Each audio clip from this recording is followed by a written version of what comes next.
Thank you, everybody. I have a number of questions for Amy, and the first one I'd like her to answer is, if you can do this in a sentence or maybe two, what does it mean, My Beautiful Detour, the title of your book?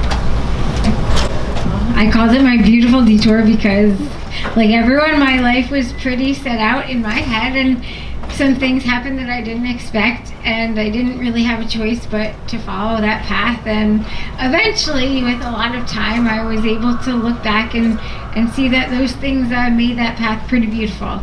And that's the philosophy that I kind of stuck with, and I'm happy about. And I wrote a book about it.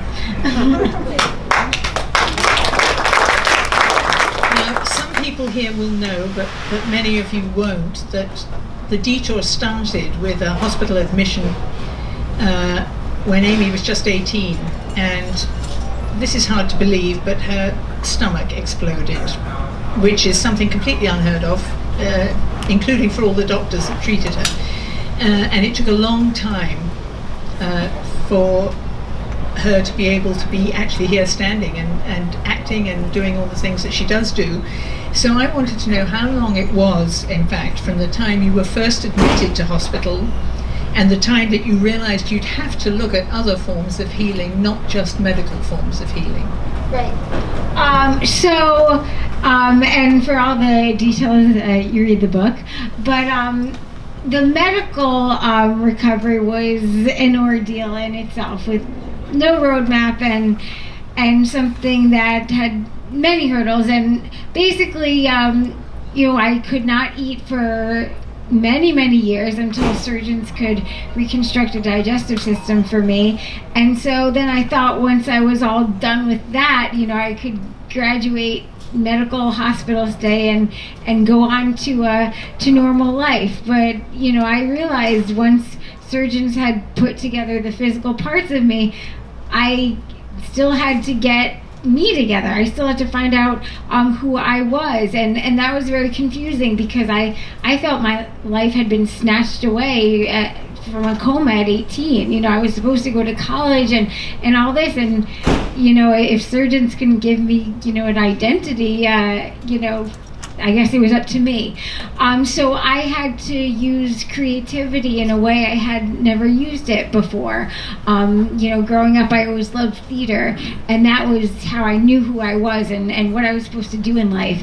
And then, when I was just learning to walk again and dealing with a whole new reality, I had to find ways I could still use what I loved about theater, which is creating worlds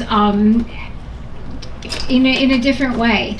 And that was really how I found the emotional healing and was able to find out who I was, not in the life I planned myself to be, but in a new life. And creativity really helped me get there. Well, since you've brought up the subject of creativity, I'd love you to tell the audience here what kind of forms of creativity did you try? Because I can't understand how chocolate could be one of them, but it was. So she most likely can't understand this too, because the first thing, I was discharged from the hospital all physically healed, I guess, meaning I wasn't going to die. No, seriously, that was good. So I was out of the hospital, but I had no digestive system. So the game plan was, go home, because it's better to be home than in a hospital, but try to figure out what to do with life until maybe one day we can figure out a way to connect all your intestines and you can eat again. So I had no timeline or anything, and I was in a house, in a kitchen with a sink and a fridge and people drinking water bottles, and I had to figure out, how am I going to survive in this life when, if I forget and have a pretzel, I could die. So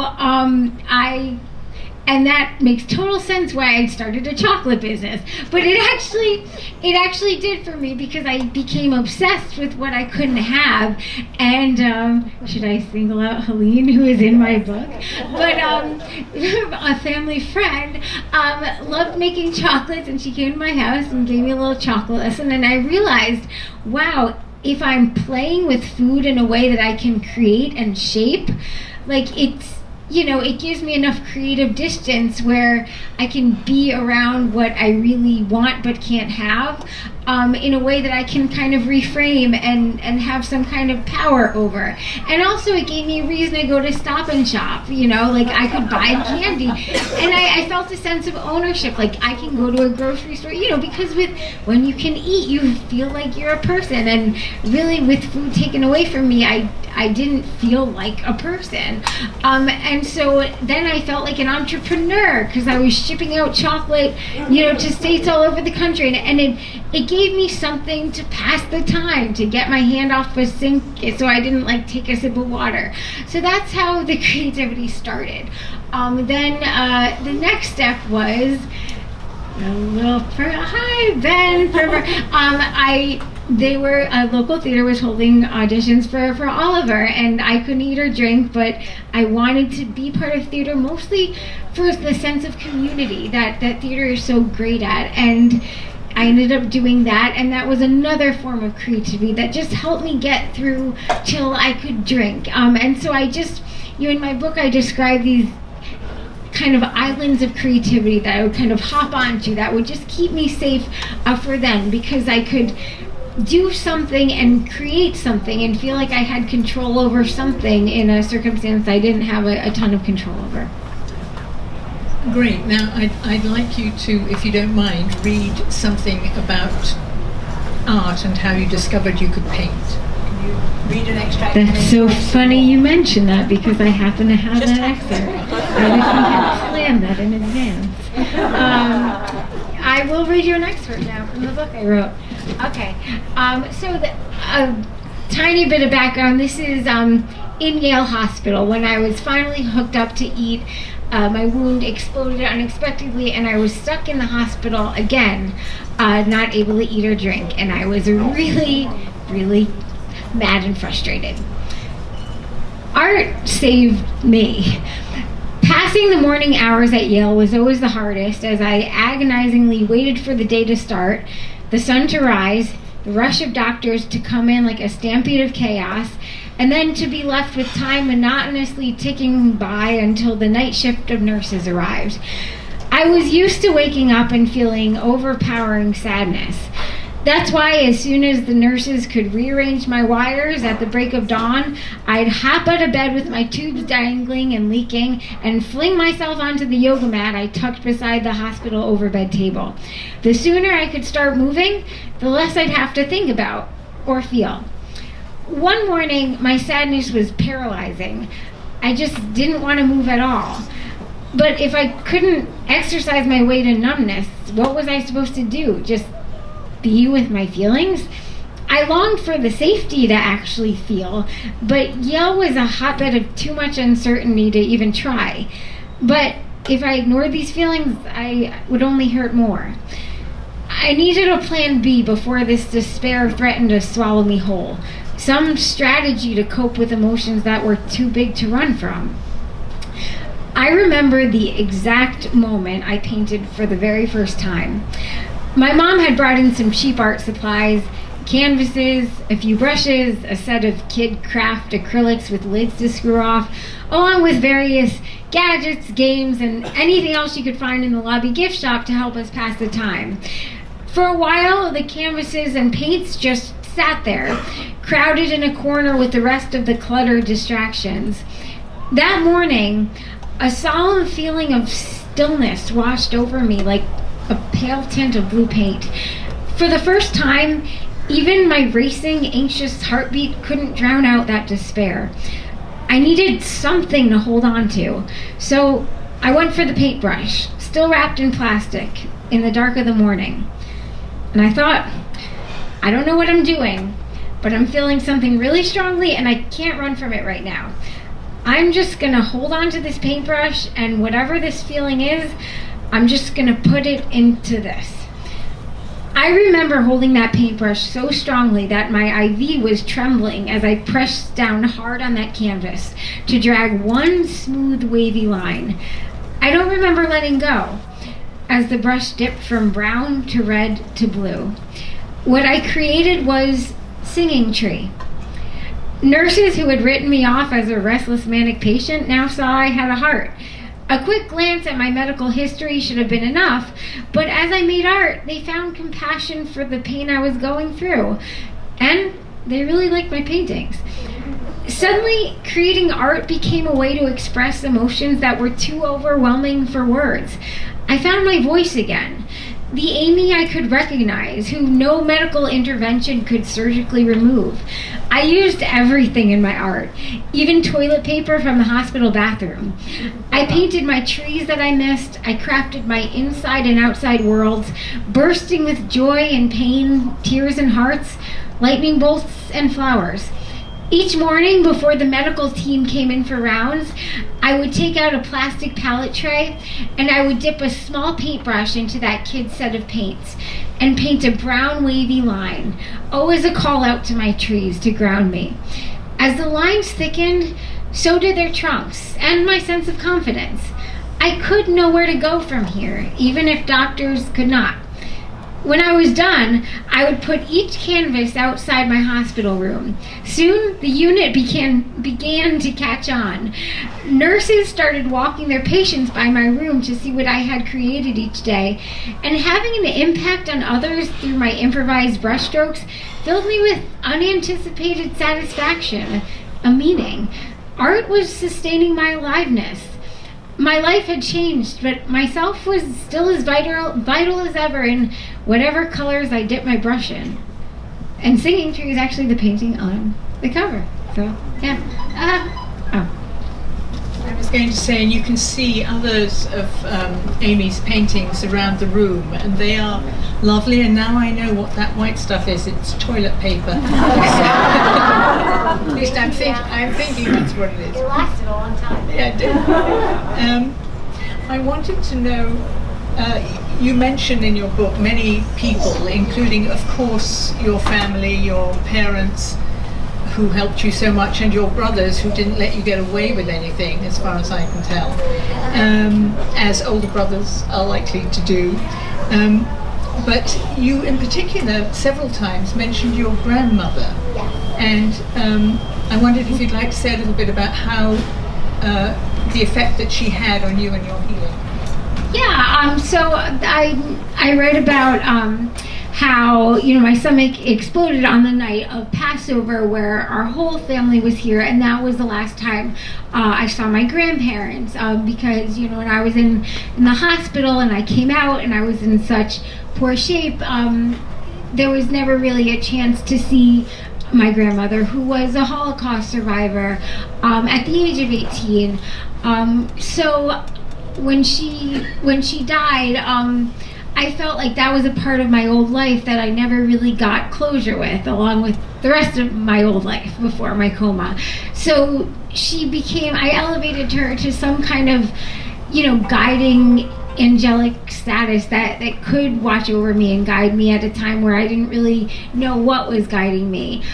So she was another thing I could create. I made fabric blankets out of her. I painted her and created any kind of symbols to guide me on my way. And a lot of my book goes into how creativity helped me kind of make up this sense of spirituality around me, where I could always feel like at least I was walking down some kind of path. I talk about my superhero 5 senses, who I just had to say, I hereby summon the power of now. And I would imagine sight, smells, touch, everything just coming in with their big capes and guiding me on my way. So, the ability to imagine and create just helped me a lot, which is another reason why I wanted to write about that journey. Thank you. So we've had theatre, we've had chocolates, we've had writing, we've had music, we've had performance, we've had art.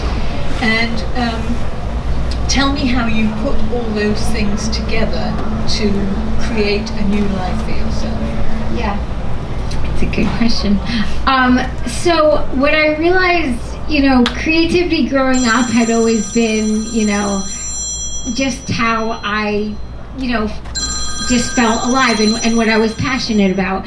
But what I realized, you know, when the rug was just pulled out from under me, is that creativity is really just a mindset that you don't really need to be an artist to have. I mean, we all need it in some way, because it's just the ability to see things differently when we think we're going a certain way. Especially, you know, I talk about, you know, post-traumatic stress disorder a lot in my book. Obviously, that is something I struggled with a lot because a big trauma happened. I was spit out of it, and then I was just in a new life trying to figure out what this new life was.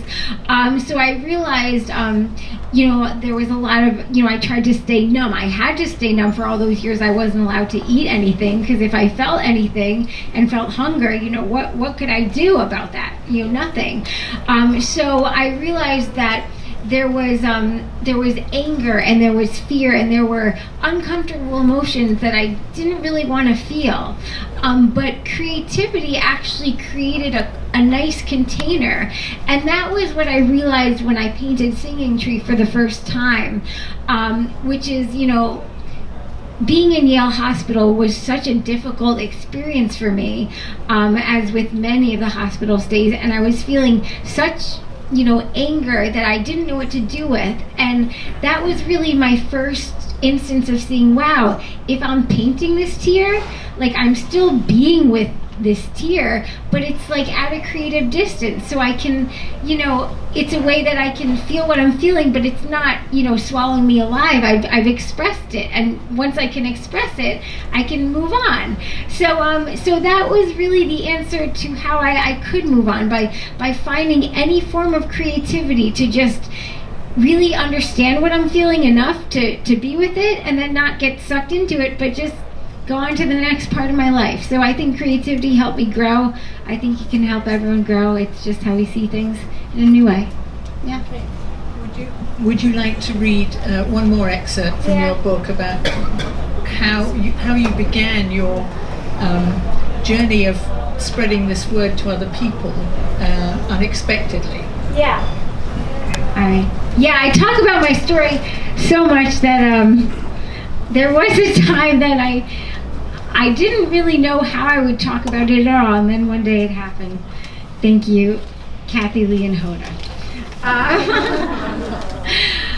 Gratitude was now a potent warrior trait with a secret power, expanding my view of my circumstances just enough to help me reframe them.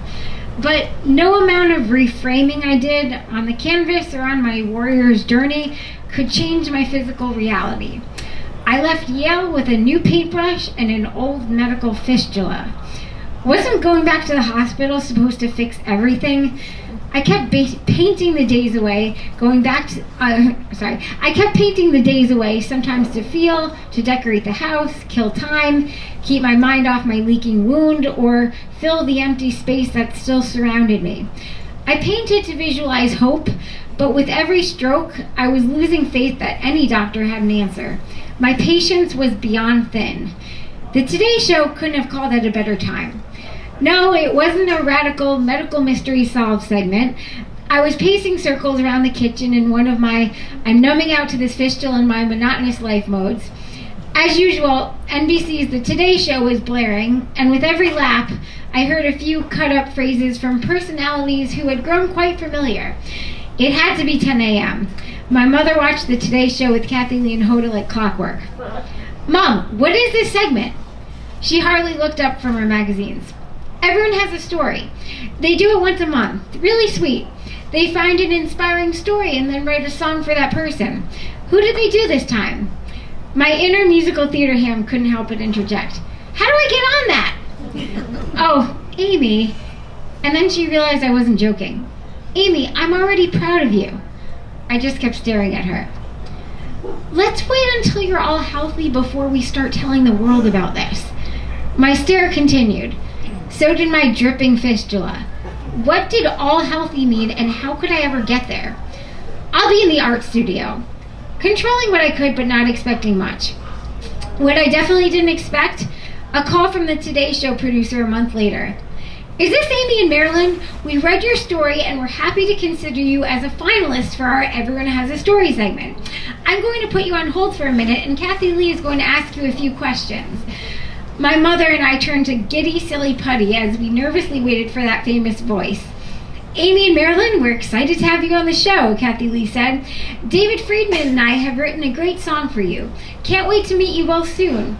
Before we knew it, my mother and I were in a cab to Rockefeller Center, actually happy for the first time that we had no idea what was in store. We were welcomed to the backstage area of the studio for our television prep. My hair was being done with a curling iron for the first time in years, since I had done theater. My mom sat in the backstage chair next to me, nervously holding my hand as we chatted with the makeup crew. How did we get ourselves into this, and why were we being treated like queens for the day? My dad was chuckling with another friendly voice from the NBC team.